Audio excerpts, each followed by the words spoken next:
Soyons honnêtes, nous avons tous, nous les hommes, un jour ou l'autre mesuré la longueur et parfois la largeur de notre pénis pour savoir si ces dimensions nous situaient plutôt en dessous ou au-dessus de la moyenne.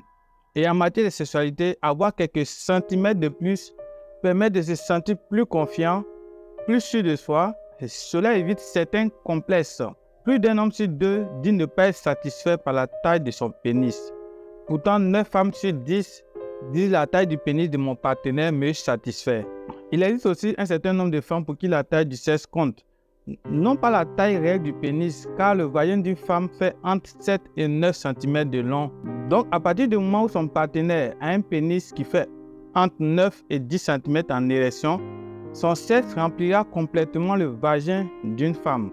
Si pour un certain nombre de femmes, la taille du pénis compte, c'est avant tout psychologique.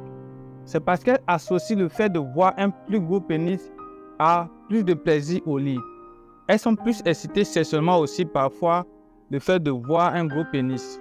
Mais qu'on soit clair, pour la grosse majorité des femmes, elles préféreront un homme avec un sexe un peu plus petit, mais attentif dans les préliminaires, sensuel et capable de retenir son éjaculation de 7 à 10 minutes après la pénétration. Ce qui correspond à la durée idéale d'un rapport sexuel pour une femme, comparé à un autre homme avec un sexe qui est plus gros, mais qui bâcle un peu les préliminaires ou qui éjacule trop vite. D'ailleurs, plus d'un homme sur 3 serait intéressé, d'après les études, par une technique pour allonger la taille de son pénis. Mais qu'est-ce qui marche vraiment comme technique? Toutes les réponses dans cette vidéo. Bienvenue à tous, c'est une nuit idéale pour sauver des vies. Alors amusons-nous.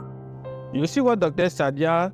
C'est toujours un réel plaisir d'être en face de cette caméra pour vous expliquer des sujets sur la santé et je sais votre intérêt pour les sujets sur la sexualité. Merci à tout le monde, les anciens et les nouveaux, de nous suivre. N'hésitez pas à vous abonner si vous n'êtes pas encore abonné, car plus de 90% des personnes qui nous suivent ne sont toujours pas abonnées.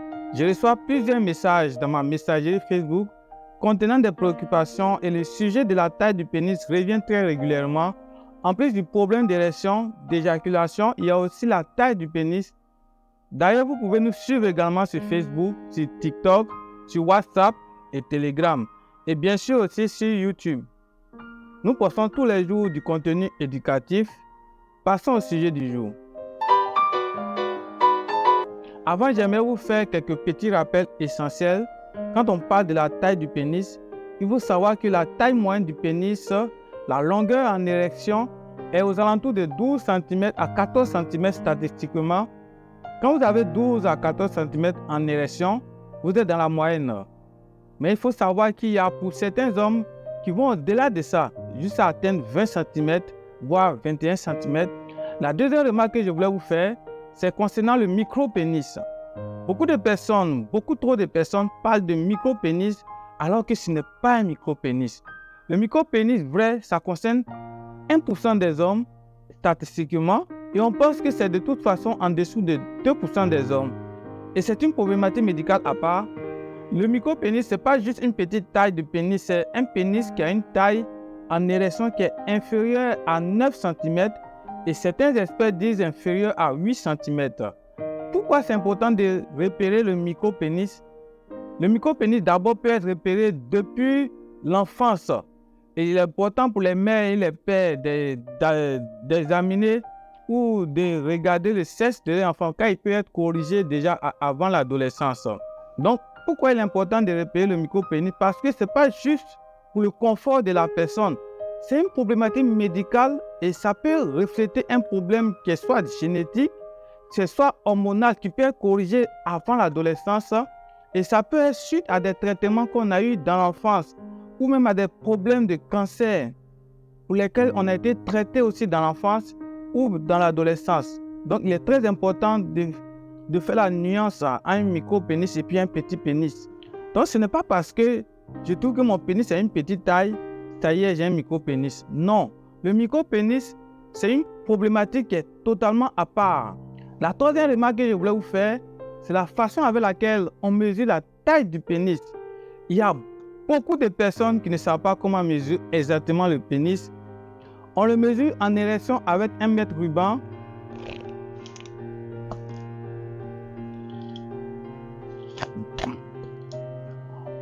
On part de l'os à la base du pubis et on déroule tout le long jusqu'au bout du gland. À savoir, le gland, c'est la tête du pénis. Et il faut également savoir que la taille du pénis varie également d'un pays à un autre, voire d'un continent à un autre. Une croyance lointaine et dont on a du mal à se départir, vu que les Noirs aient un énorme sexe, pendant que les Asiatiques se retrouvent avec une verge de taille mini. Si la réalité est plutôt nuancée, les différentes études tentent à corroborer ces allégations et placent en tête plusieurs pays africains. Ainsi, au niveau mondial, la palme d'or revient aux Congolais qui peuvent se targuer d'avoir un pénis d'une longueur moyenne de 17,1 cm. Les Sud-Coréens, au contraire, ferment la marche du classement avec leurs cousins nord-coréens et descendent sous la barre fatidique des 10 cm, toujours en érection. Entre ces extrêmes, le tableau est varié et ne favorise pas une région géographique en particulier, mais la moyenne mondiale est entre 13,2 et 14,2 cm. Des pays européens se retrouvent ainsi devant des pays africains ou des pays latinos, démentant à la même occasion les rumeurs qui établissent des classements basés sur l'ethnicité. On arrive dans le vif du sujet. Je vais vous dire quelles sont les techniques réellement efficaces et d'ailleurs pour lesquelles on a un minimum de preuves scientifiques que ça marche. Néanmoins, je vous expliquerai tout d'abord ce qui ne marche pas. La première chose importante à savoir si vous voulez avoir un pénis qui est plus gros, c'est que vous devez absolument éviter tous les médicaments et pommades vendus sur Internet. Vous avez certainement vu sur des sites pornographiques ou des pages Facebook des publicités pour des cachets ou des pommades qui sont censées agrandir la taille de votre sexe. Des publicités du genre « Achetez cette crème, appliquez ça sur votre pénis et vous allez avoir 10 cm de plus » ou encore « Appliquez 2 fois par jour et c'est bon, vous allez avoir un pénis comme celui d'un cheval » ou encore « Prenez ces gélules et vous allez voir, vous allez devenir comme un acteur ». On en voit plein de pubs comme ça. Tous ces trucs-là, vous les oubliez, tout ça c'est de l'arnaque, ça ne marche pas, ça ne fonctionne pas. Vous vous doutez bien, s'il y avait une crème qu'on appliquait sur le pénis et hop, on a un gros pénis, ou des gélules à prendre et ça y est, on a un pénis qui s'allonge de 3-4 cm, ça saurait et tous les mecs le sauraient. Ne vous trompez pas, ça n'existe pas. Au mieux, c'est totalement inefficace. Au pire, ça contient même des choses qui peuvent abîmer votre pénis et votre santé. Donc, tous ces produits-là, mettez-les à la poubelle et on oublie ça. À partir du moment où un homme a fini de grandir, c'est-à-dire il a quitté la phase de l'adolescence et que les hormones de la testostérone n'agissent plus efficacement pour développer ses organes génitaux, plus aucun médicament qui soit vendu en pharmacie ou sur Internet ne peut l'aider à avoir un plus gros pénis. Gardez donc votre argent. Voyons maintenant quelles sont les méthodes qui marchent vraiment pour allonger la taille du pénis. Les méthodes dont je vais vous parler maintenant pour avoir un plus gros pénis est celle que je propose en tant que médecin quand un abonné me contacte ou en consultation parce qu'il n'est pas satisfait des dimensions de sa verge et qu'il aimerait avoir un plus gros sexe. C'est un exemple de techniques naturelles qui permettent, suivant les cas, de gagner entre 1 et 3 cm. La première méthode pour savoir comment faire pour avoir un plus gros pénis naturellement s'adresse aux hommes qui ont quelques kilos en trop. En fait, notre pénis est plus grand que ce que nous n'imaginons. Il continue à l'intérieur même de notre corps où il est entouré à sa base par des muscles qui jouent un rôle dans l'éjaculation et dans l'érection. Ce sont des muscles que vous sentez se contracter et se relâcher juste avant d'éjaculer. Il faut savoir que notre pénis sort du bassin au niveau de ce qu'on appelle l'os du pubis. C'est ce torse que vous pouvez sentir si vous appuyez doucement sur votre bas-ventre, juste au-dessus de la base de votre verge. Et à cet endroit-là, comme vous pouvez le sentir, on a une couche de graisse.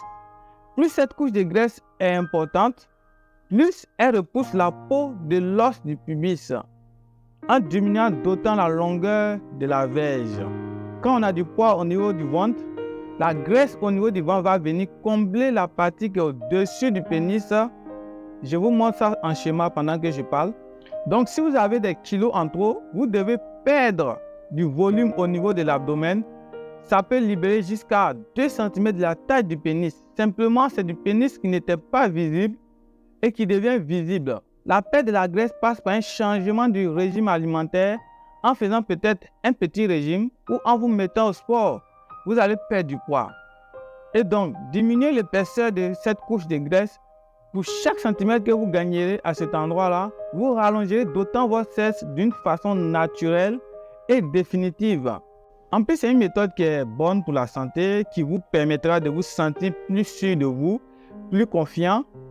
Vous devenez alors plus attirant pour les femmes, car un homme qui va bien dans sa tête, qui se sent bien dans sa peau, est naturellement attirant. Donc, si vous avez quelques kilos en trop, je vous conseille cette méthode qui va vous permettre d'avoir un sexe qui est plus gros, de 1 à 3 cm de long. La deuxième méthode pour savoir comment faire pour avoir un plus gros pénis naturellement ne va pas réellement changer les dimensions de votre sexe. Mais comme je vous l'ai expliqué au début de la vidéo, ce n'est pas sa taille réelle, mais plus son aspect visuel qui compte. Pour les femmes qui accordent de l'importance à la taille du pénis, c'est le fait de voir un sexe plus gros qui s'associe dans leur tête à plus de plaisir sexuel. En plus, cette méthode va vous permettre à vous aussi de voir votre sexe plus gros et donc vous aider à prendre confiance en vous. Le pénis va gagner entre 10 et 15% en longueur et en largeur, ce qui représente quand même entre 1,5 et 3 cm environ.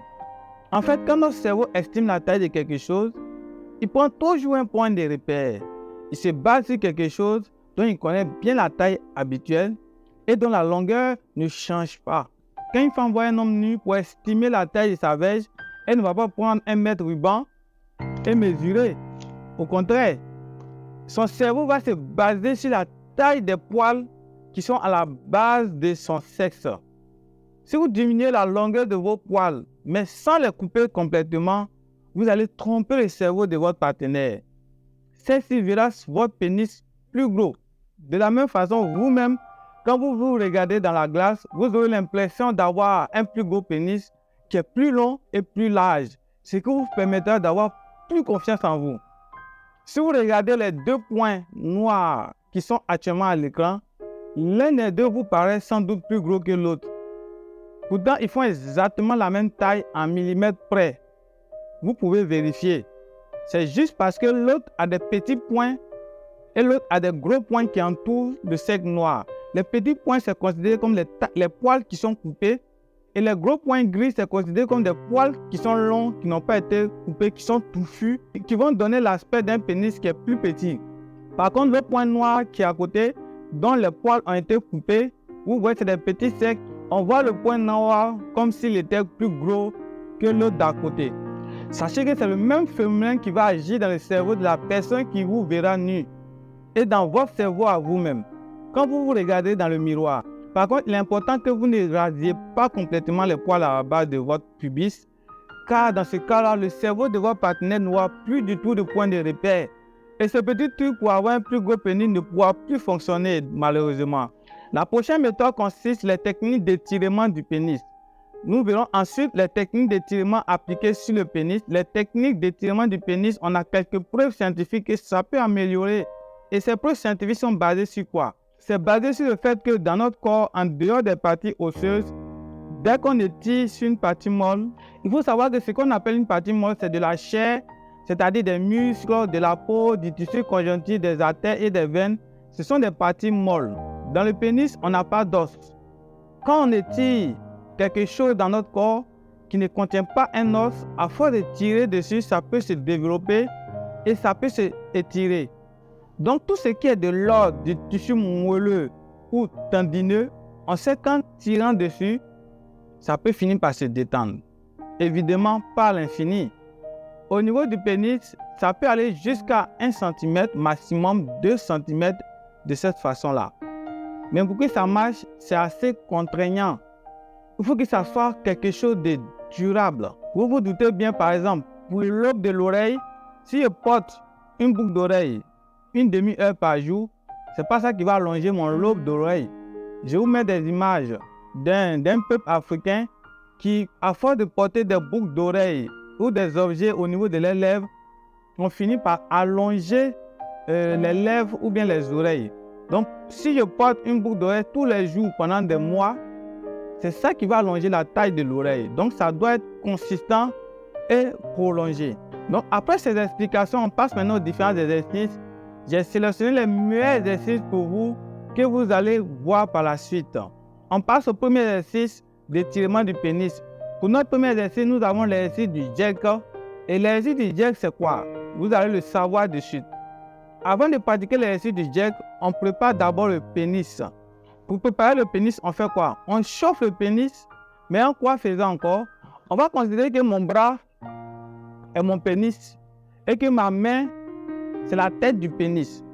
Donc, pour éviter d'être censuré sur YouTube et les autres réseaux sociaux, donc on prend une serviette. Ok? On prend une serviette qui est là, une serviette, une pochette. On prend une serviette comme ça et on la trempe dans de l'eau chaude. On presse et on enveloppe le pénis avec comme ça. Voilà. La serviette qui est un peu chaude, envelopper le pénis comme ça. Afin de chauffer le pénis, on enveloppe le pénis afin de chauffer le pénis et la chaleur qui se dégage par la serviette va permettre aux structures du pénis d'être souples. À la membrane encore d'être souple. Quand c'est comme ça, vous allez exercer des pressions et les muscles ou bien les structures vont se dilater facilement et se tendre facilement. Donc, après avoir chauffé le pénis, on retire la serviette. Le pénis est encore bien, pas totalement chauffé ni chaud, vous comprenez ce que je dis. Ne pas devenir brûler votre pénis. Vous chauffez la serviette, mais quand elle est un peu tiède, vous déposez sur le pénis, ça va ramollir un peu la structure du pénis. Maintenant, qu'est-ce que vous devez faire? Maintenant, vous devez réveiller le pénis. Il faut que le pénis soit en érection à moitié, pas totalement en érection, je dis à moitié seulement. Vous faites un OK comme ça, vous attrapez le pénis avec et vous étirez, vous venez chercher le pénis au niveau de la base et vous étirez, Vous allez remarquer sur l'image qui s'affiche que la partie du pénis qui est à l'intérieur du corps est aussi longue que la partie qui se trouve à l'extérieur qu'on voit à l'œil nu. Donc en tirant, vous faites sortir la partie qui est à l'intérieur du pénis et ça va vous permettre de gagner en taille. Vous tirez le pénis comme ça. Mais faites attention de ne pas toucher la tête du pénis. Parce qu'on n'est pas là pour se masturber. Non, si vous touchez la tête, forcément vous allez jouir. On est là pour allonger le pénis. Donc on fait ça. On fait ça doucement. On fait ça doucement. On arrive ici, on arrête et puis on revient encore chercher. On applique sur le pénis une pression qui est moyenne, pas fort. Comme ça, doucement. Doucement. Cette technique va vous permettre de gagner environ 3 à 5 cm de long. Faites cela au moins 2 à 3 fois par semaine. Il s'agit d'un étirement qui est doux. C'est pas clac, je tire vers l'extérieur et c'est bon, tout est fini. Non, non. C'est un étirement qui est très progressif, très doux. Mais là aussi, il faut l'appliquer. Il faut le faire pendant au moins une trentaine de minutes et répéter, répéter et répéter. Vous pouvez vous faire aider par un appareil, des extenseurs, qu'on verra par la suite.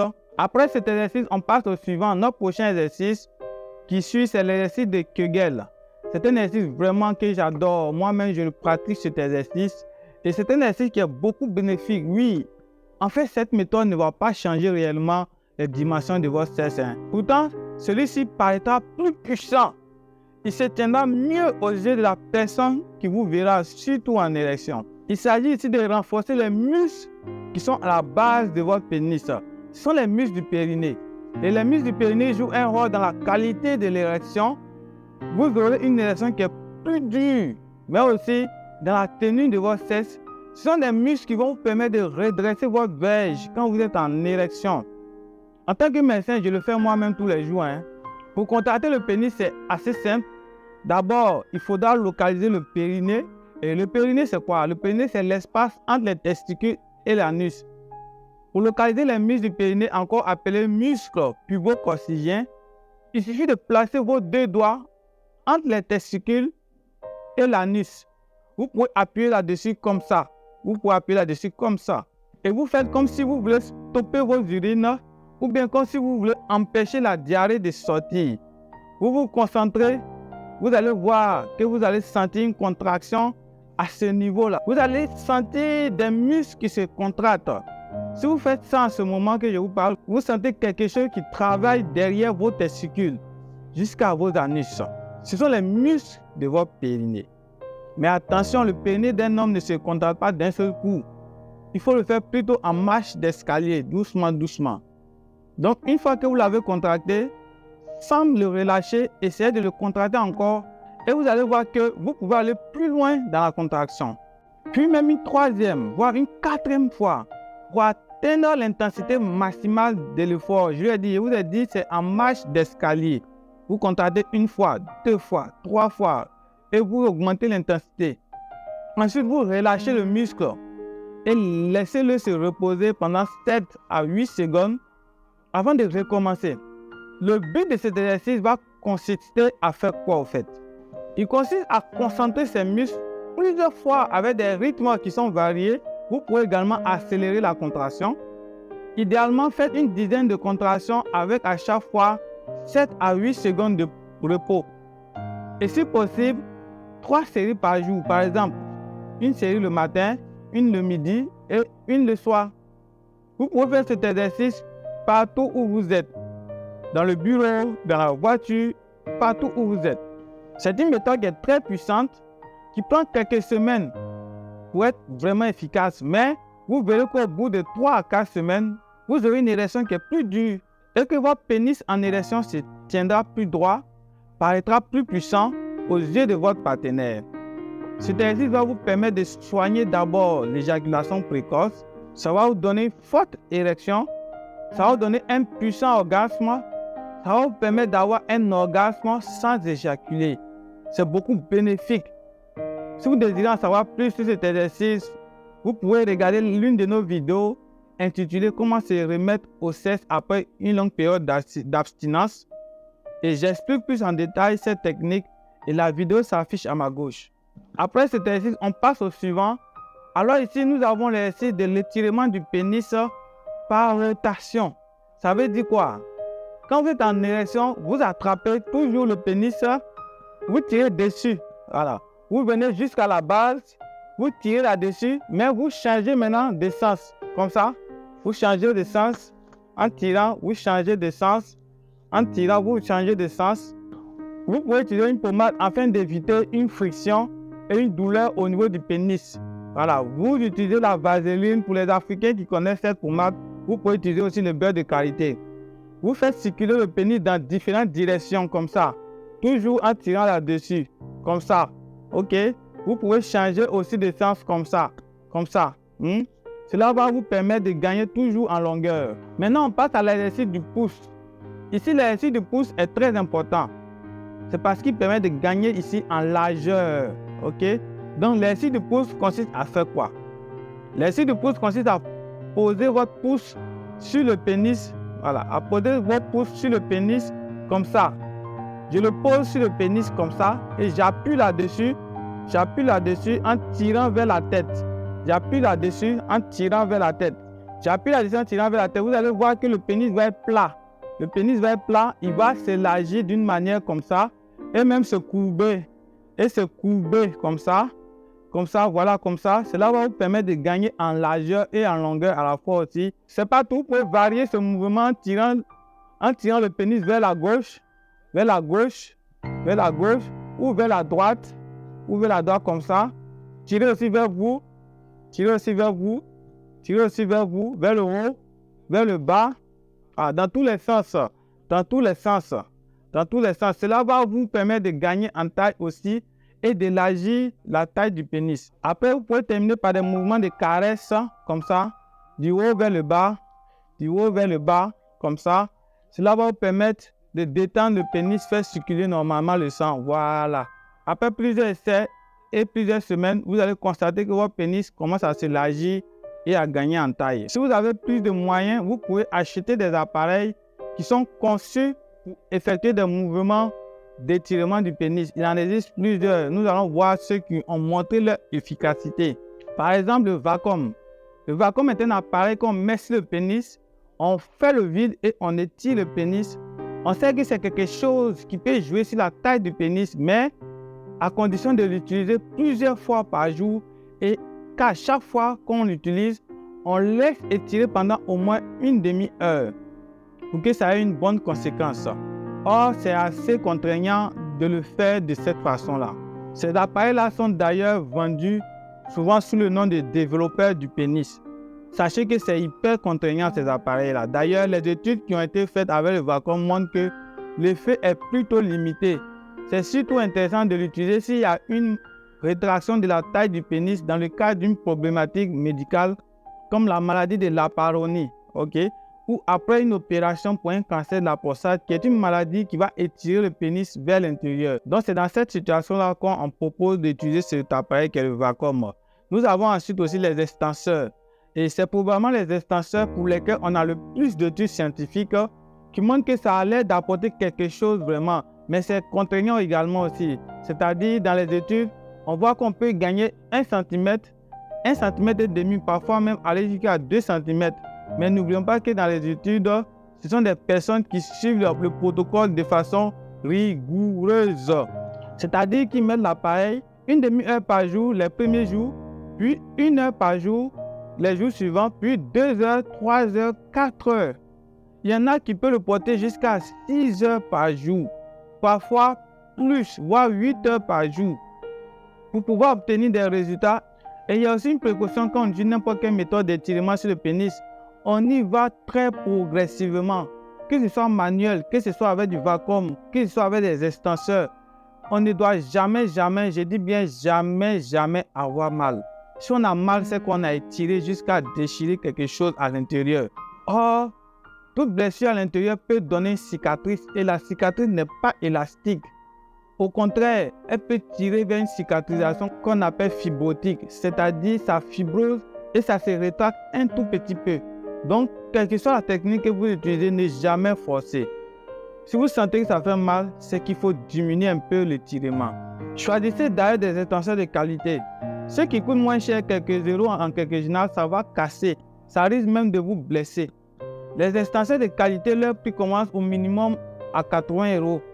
Parce qu'il faut que la tige soit suffisamment robuste. Je parle en euros parce que ma communauté la plus grande se trouve en France au fait. Donc, toujours bien suivre les recommandations de ce qui est marqué dans les appareils qui sont fiables. Les appareils à quelques euros, en général, les résultats ne sont pas terribles, mais ça coûte cher d'allonger la taille du pénis. Et mon petit conseil personnel, là, ce que je vais vous dire, ce n'est pas dépendant des études qui ont été faites, mais plutôt par expérience. Puisqu'on sait ce qu'on fait dans les maladies de la Laparonie, dans certains cancers, dans certaines chirurgies de la verge, on connaît un peu le fonctionnement des médicaments. En tant qu'expert, et c'est un avis personnel, si vous utilisez des extenseurs et que vous voulez avoir les meilleurs effets, il faut non seulement avoir de la patience, répéter et laisser le plus longtemps possible dans la journée. Mais vous pouvez aussi rajouter la prise de produits qui peuvent favoriser l'oxygénation, la cicatrisation au niveau du pénis. Pourquoi il faut le faire?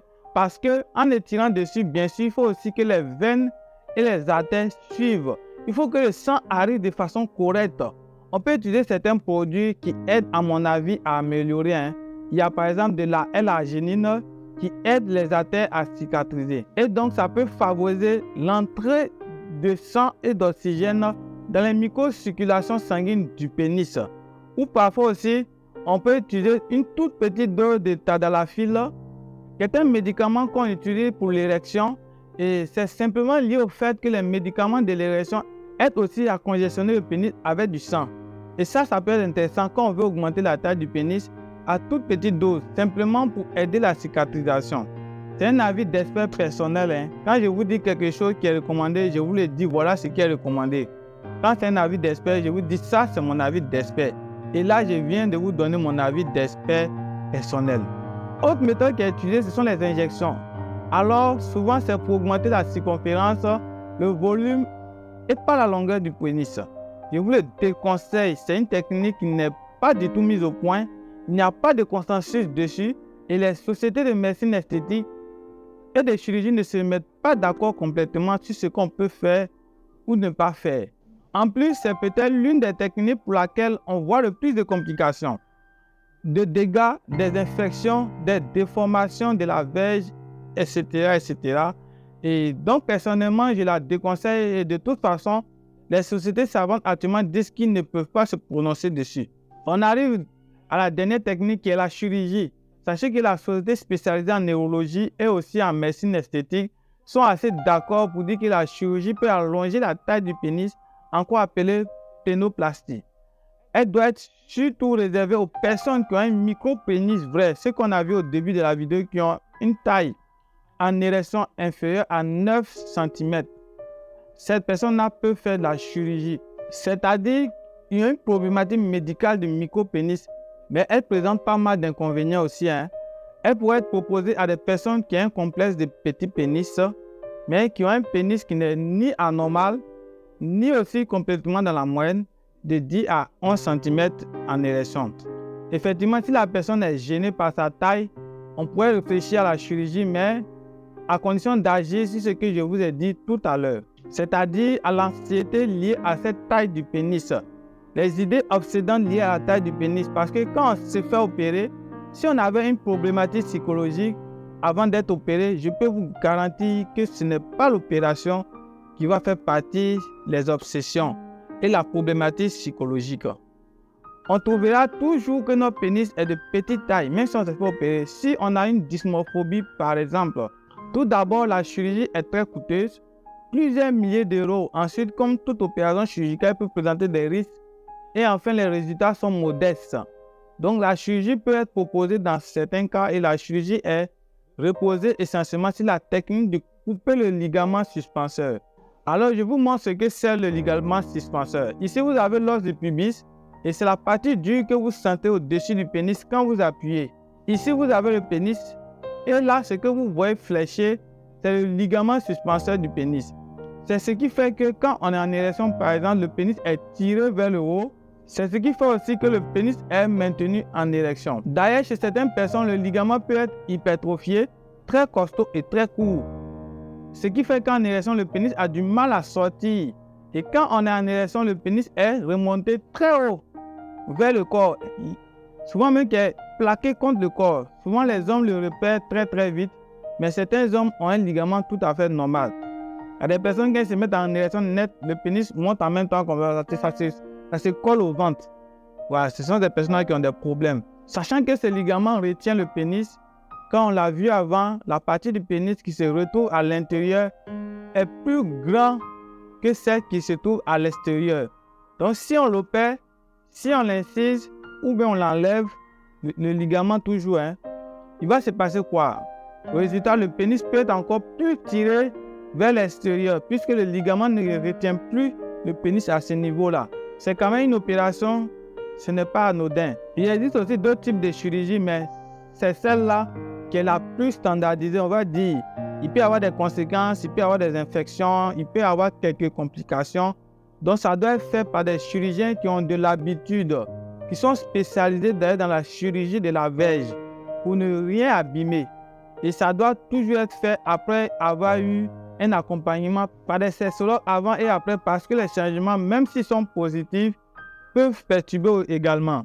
Voilà, vous savez tout sur les techniques réellement efficaces quand on veut allonger la taille du pénis. J'ai vraiment fait le tour de toutes les techniques, que ce soit naturelles, que ce soit par l'injection, que ce soit par la chirurgie, que ce soit par du matériel. Choisissez la technique qui vous semble simple, pratique et aussi en fonction de votre budget.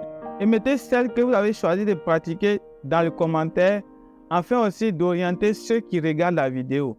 J'espère que cette vidéo vous a plu. Si ça vous a plu, n'oubliez pas de liker. Ça me fait vraiment plaisir quand je sais que la vidéo vous a plu.